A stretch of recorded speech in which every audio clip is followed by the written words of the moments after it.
Ito ay isang imahinaryong linya na tumatakbo mula hilaga o sa ibabaw ng globo hanggang timog o sa ibabang bahagi ng mundo.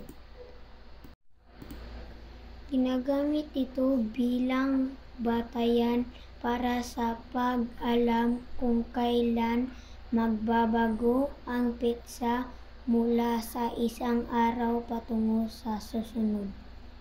Ito rin ay nakabase sa pag-ikot ng mundo sa kanyang aksis kung saan masisilayan ang pagtama ng sikat ng araw sa sulok ng mundo na nakaharap dito.